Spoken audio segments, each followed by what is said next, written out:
Well, as of recording this, it is past midnight on the East Coast, so hold on. Okay, now my pulse is back to normal.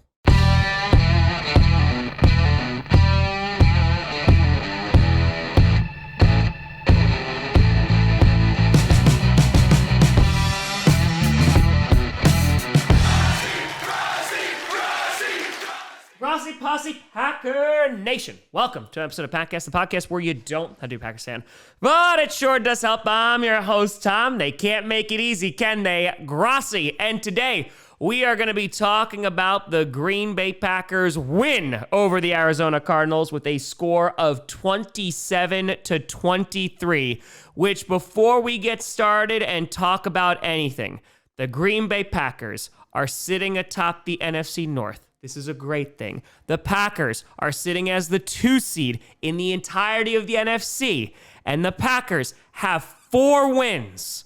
And in all 4 wins, they have scored exactly 27, which means that now this is the cult of 27.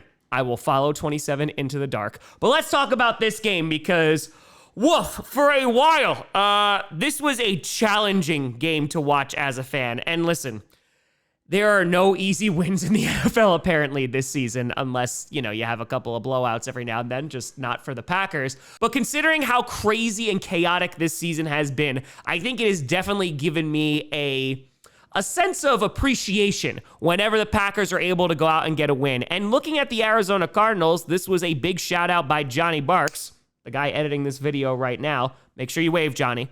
No, I don't care how you do it. I know you're editing it right now, but I want you to wave. I just want you to get credit, Johnny.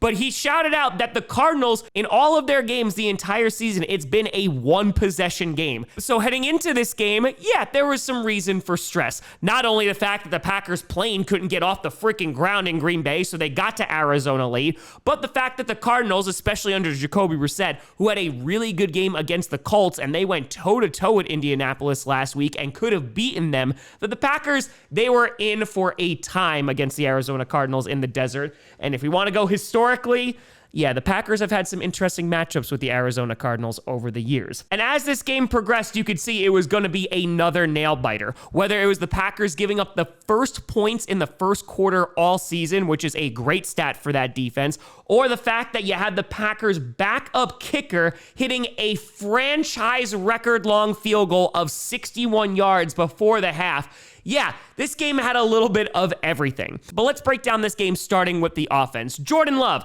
19 for 29 today, 179 yards, 1 touchdown, and was sacked 1 time. Had an average of 6.2 yards per pass, and I think this is one of the reasons that a lot of fans have been frustrated, because you've seen Jordan Love, hell, go back to that Cowboys game, and I know their defense is very different from the Cardinals defense, which has improved from last season, but good God, you know that Jordan Love can air that ball out. He's been doing it almost every single week, and so when you see this conservative play calling and them not pushing the ball down the field, I think this leads to a lot of frustration, and a lot of people look at Matt LaFleur. And unfortunately for the Packers, it wasn't until later in this game that they really got Josh Jacobs going. He went 13 for 55 with 2 touchdowns, and so thankfully he was able to get a couple of tutties.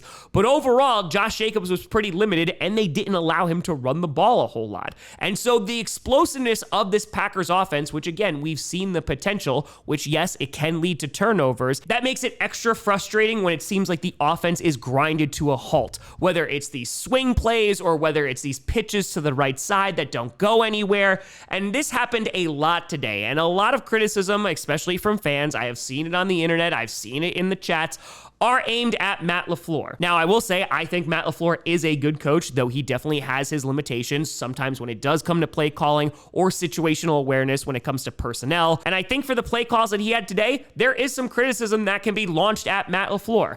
However, I have to say with a big asterisk, because Matt LaFleur made a gutsy ass call at the end of this game. The Green Bay Packers were moving down the field and they came up to a 4th and 2. They brought out the field goal unit and they called a timeout, and ultimately they wound up sending the offense back on the field, and Jordan Love was able to connect with Tucker Kraft to a 15-yard pass, and ultimately they scored a touchdown, which would be the game-winning touchdown, as the Packers would go on to obviously win this football game. And so Matt LaFleur, again, you can criticize him, you could talk about the conservative play calling, especially when the ground game is not working, or Jordan Love not airing it out as much as we know he can, but you got to give credit to the Cardinals defense, which again is improved from where they were last year. Max Melton had himself a good day, and the coverage was pretty solid. And you also have to give Matt LaFleur some credit, because he could have played this game to try and tie it, and then who knows, if the Cardinals are able to get into field goal range, maybe the Packers lose this game. But ultimately, the Packers were able to do enough in the fourth quarter, once again, just like they did last week against the Bengals, to win this football game. And especially after the Bengals were able to knock off the Pittsburgh Steelers and Aaron Rodgers this past Thursday,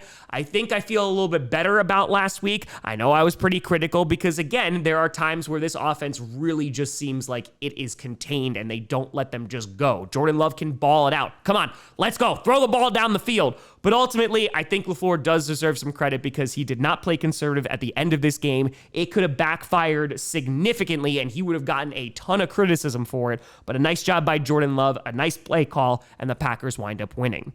Romeo Doubs, 6 catches for 72 yards. He was our leading receiver. Tucker Kraft, 5 for 58 and 1 touchdown. And we also mentioned that he had that big play on 4th and 2, which allowed the Packers to extend that drive. Taking a look at the defense, there was some phenomenal play, and then there was some, not so good play.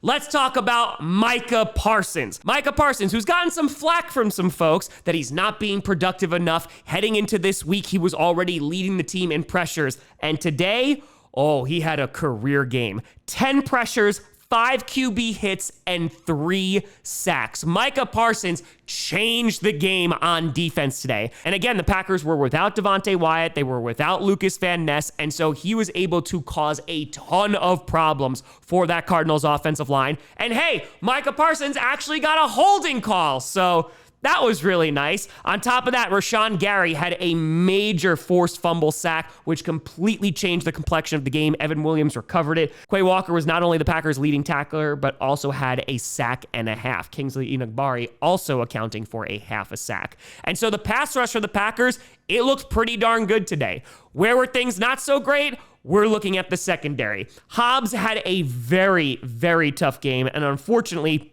he's had a pretty tough season for the Packers overall. When you look at some free agent signings, you look at what Goody has done with Xavier McKinney, absolutely nailed it. Josh Jacobs, phenomenal.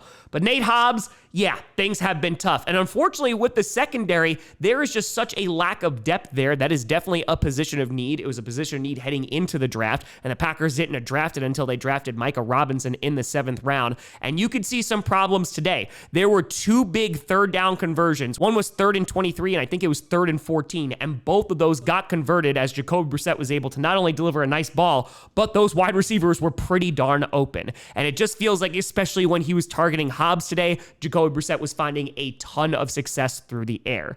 And taking a look at Brissett, he went 25 for 36, had 279 yards, 2 touchdowns, both going to Trey McBride, but was sacked 6 times. So again, a really nice job by that pass rush, which should only get better when Devontae Wyatt and Lucas Van Ness return. But there are some concerns about this secondary going forward. And if there's some weak spots on this defense, I think it's with some of our corners. On top of that, with their 2 starting running backs out, the Cardinals were not left with a ton of options. Knight was their leading rusher, 14 for 57 yards. We mentioned McBride. He had 10 catches for 74 yards and 2 touchdowns.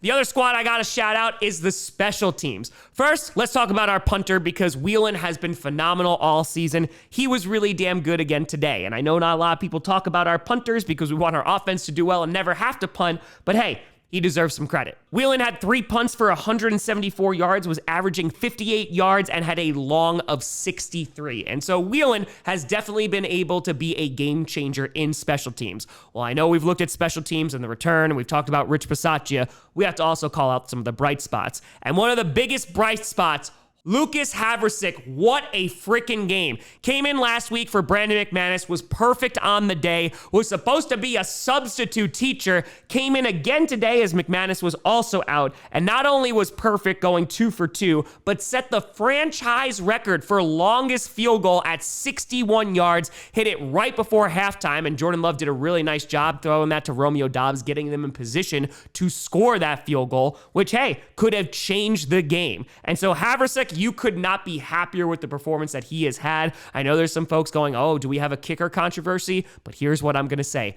This is the best problem that the Packers could possibly have, because we have seen when the Packers do not have a reliable kicker. And so whether it's going to be McManus in the long term or Havrisik, who cares? We wound up winning this football game. That's for the coaching personnel to figure out, but I am very happy that he is on the squad today. And so the Packers advance to a 4-1-1 record. As I mentioned, they are atop the NFC North right now in first place. They're in second place in the entirety of the NFC.